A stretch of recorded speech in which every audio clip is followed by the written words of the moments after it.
அனைவருக்கும் வணக்கம். என் பெயர் சக்தி. நான் கிருஷ்ணகிரி அரசியல் பாலிடெக்னிக் கல்லூரியில் 2ஆம் ஆண்டு படித்து வருகிறேன். மெட்டீரியல் டெஸ்டிங் லெபார்டரி டூல கோர்ஸ் அக்ரிகேட்டோட இம்பாக்ட் வேல்யூ பற்றி நான் வந்து எக்ஸ்பிளைன் பண்ணணும்.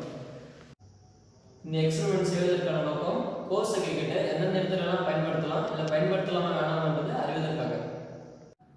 கோர்ஸ் அக்ரிகேட்டோட இம்பாக்ட் வேல்யூ வச்சு எந்தெந்த இடத்துல யூஸ் பண்ணலாம் அப்படின்றது தெரிஞ்சுக்கலாம். இம்பாக்ட் வேல்யூ 30% இருந்துச்சுன்னா road surface, runways, railway track போன்ற இடத்துல யூஸ் பண்ணலாம். 30% இருந்து 50% இருந்துச்சுன்னா பில்டிங் பர்பஸ்ல காங்கிரீட் மட்டும் யூஸ் பண்ணலாம். இம்பாக்ட் லோட் ஆக்ட் ஆகிற இடமான ரோட் சர்ஃபேஸ், அப்புறம் ரன்வேஸ், ரயில்வே ட்ராக் போன்ற இடத்துல யூஸ் பண்ணக்கூடாது. எக்ஸ்பெரிமெண்ட் போகலாம். அக்ரிகேட் இம்பாக்ட் வேல்யூக்கான ஃபார்முலா B/A/100. A வந்து initial weight of aggregate, B weight of aggregate passing IS 2.36 mm sieve.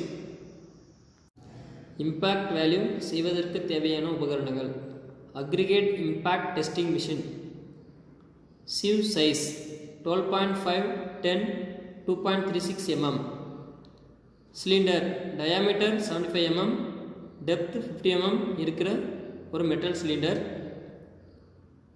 Damping rod, balance, oven. Experiment start பண்ணிக்கலாம். Sample aggregate sample coarse aggregate எடுத்தாச்சு. Sieve size வந்து 12.5 mm சிவ் சைஸும் 10 mm சிவ் சைஸும் ரெண்டு எடுத்துக்கலாம். Sample aggregate 12.5 mm ஃபுல்லாக நல்லா ஜலிச்சோம்னா 12.5 mm சிவ் சைஸிலிருந்து 10 mm சிவ் சைஸுக்கு பாஸ் ஆகிட்டு ரீட்டைன் ஆகிற அக்ரிகேட் தான் நமக்கு தேவையானது. 12 mm சிவ் சைஸிலிருந்து பாஸ் ஆன அக்ரிகேட் வந்து 10 mm சிவ் சைஸில் வந்து ரீட்டைன் ஆகிடுச்சு. இந்த ரீட்டைன் ஆன அக்ரிகேட்டை வந்து ஓவனில் 110 டிகிரி செல்சியஸ் வெப்பநிலையில் 4 மணி நேரம் வைக்கணும். 4 மணி நேரம் வச்சு அதை உலர வைக்கணும். சாம்பிள் அக்ரிகேட்டை வந்து ஓவனில் வச்சாச்சு. 110 டிகிரி செல்சியஸ் வெப்பநிலையை வச்சாச்சு. அவ்வளோ 4 hours ஹீட் பண்ணணும். மெஷர் சிலிண்டரில் அக்ரிகேட் வந்து 1/3% நல்லா ஃபில் பண்ணிவிட்டு டேம்பரிங் ராடை வச்சு 25 times வந்து ப்ளோஸ் பண்ணணும்.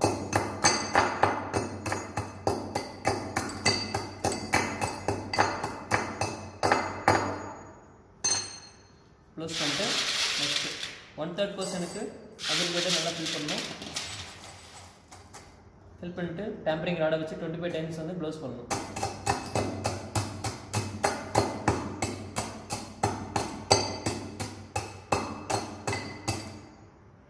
அகைன் மீதிக்கிற அக்ரிகேட்லாம் நல்லா ஃபில் பண்ணிவிட்டு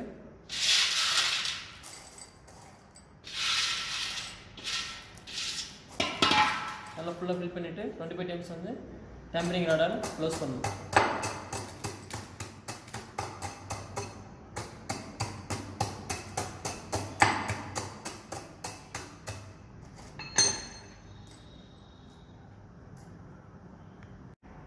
சிலிண்டர் வெயிட் ப்ளஸ் அக்ரிகேட்டோட வெயிட் வந்து நம்ம எவ்வளோ பார்க்கலாம். 2520 கிராம் வருது. அதை நம்ம வந்து நோட் பண்ணிக்கலாம்.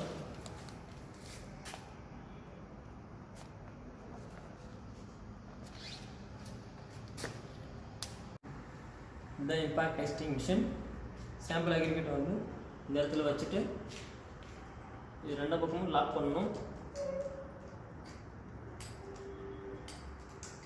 லாக் பண்ணிவிட்டு இது ஃபுல்லாக நல்லா டைட் பண்ணிக்கணும். டைட் பண்ணிவிட்டு இந்த எக்ஸ்பெரிமெண்ட் செய்கிறதுக்கு முன்னாடி வந்து கொஞ்சம் சேஃபாக செஞ்சுக்கணும், இல்லைனா கைக்கு எதாவது அடிக்கணும். 15 தடவை இந்த மாதிரி இம்பாக்ட் லோட் கொடுக்கணும்.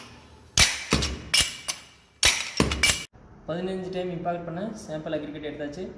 2.366 mm வந்து சிவ் சைஸ் பண்ணுற ஒரு ஜல்லடி எடுத்து நல்லா ஜலிக்கணும்.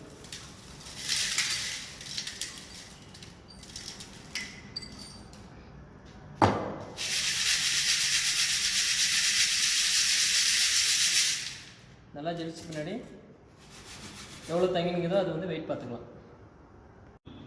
2.36 mm சிவ் சைஸில் வந்து ஸ்டோரேஜான சாம்பிள் அக்ரிகேட் எடுத்து வச்சு இப்போ அதோட வெயிட் பார்க்கலாம். இப்போ இந்த வெயிட் தான் வந்து கேபிட்டல் B 108.7 grams.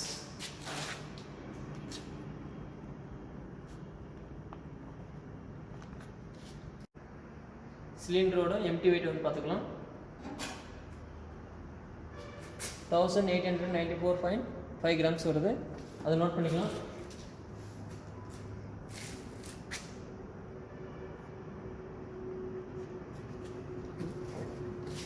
இப்போது இந்த எம்டி வெயிட்டு ப்ளஸ் அக்ரிகேட்டோட வெயிட் வந்து 2520 கிராம்ஸ் வந்துச்சு. இதில் எம்டி வெயிட் ப்ளஸ் அக்ரிகேட்டோட வெயிட் இருக்குது. எம்டி வெயிட்டோட கழிச்சிட்டா மீறுறது வந்து அக்ரிகேட்டோட வெயிட்டு, அது வந்து capital A. Okay, next observation work start பண்ணிடலாம். கேபிட்டல் ஏ நமக்கு வேணும். ஃபார்முலா வந்து பார்த்திங்கன்னா அக்ரிகேட் இம்பேக்ட் வேல்யூ வந்து B/A × 100. நமக்கு கேபிட்டல் ஏ வேணும். அப்படின்னா empty weight plus aggregate weight 2520 gram நம்ம ஆல்ரெடி எடுத்துட்டோம். நம்ம இந்த வேல்யூவிலிருந்து எம்டி வெயிட்டை கழிச்சிட்டா வர ஆன்சர் வந்து கேபிட்டல் ஏக்கான ஆன்சர். 2520லிருந்து 1894.5 கிராம்லேருந்து மைனஸ் பண்ணால் 625.5 கிராம் வருது. கேபிட்டல் ஏ நமக்கு கிடச்சிருச்சு. நெக்ஸ்ட் வந்து பார்த்திங்கன்னா கேபிட்டல் பி வேணும். இது நம்ம ஆல்ரெடி எம்டி வெயிட் பார்த்துட்டோம், 108.75 கிராம்ஸ். ஓகே, இது வந்து நெக்ஸ்ட் வந்து ஃபார்முலா சப்ஸ்டிட் பண்ணிடலாம். அக்ரிகேட் இம்பேக்ட் வேல்யூக்கான ஃபார்முலா B/A × 100. பி வந்து 108.7 டிவைட் பை 625.5 இன்ட்டு 100. அது போட்டால் 17.37% வருது. நெக்ஸ்ட்டு நம்ம இம்பேக்ட் வேல்யூ வந்து 30%க்குள்ளே இருந்துச்சுன்னா ரோட்வே, ரன்வே, அப்புறம் ரயில்வே போன்ற இடத்துலலாம் யூஸ் பண்ணலாம். அதிகமாக இம்பேக்ட் லோடு ஆக்ட் ஆகிற இடத்துல தான் இந்த 30%க்குள்ளே இருக்கிற அக்ரிகேட் வந்து யூஸ் பண்ணணும். மோர் தென் இப்போ 30% இருந்து 50%க்குள்ளே வந்து இந்த வேல்யூ வருதுன்னா அது வந்து பில்டிங் பர்பஸ் மட்டும் யூஸ் பண்ணலாம். சப்போஸ் 50%க்கு மேலே இம்பேக்ட் வேல்யூ போகுதுன்னா எந்த இடத்துல யூஸ் பண்ணக்கூடாது. நமக்கு வந்து பார்த்திங்கன்னா 17% தான் வருது. ஸோ இது வந்து எல்லா இடத்துலையும் யூஸ் பண்ணிக்கலாம். நன்றி. அப்புறம் மீண்டும் இந்த வீடியோ எடுக்க காரணமாக இருந்த எங்கள் அமைப்பல் துறை தலைவர் திரு செந்தில்குமார் அவர்களுக்கு மிக்க நன்றி.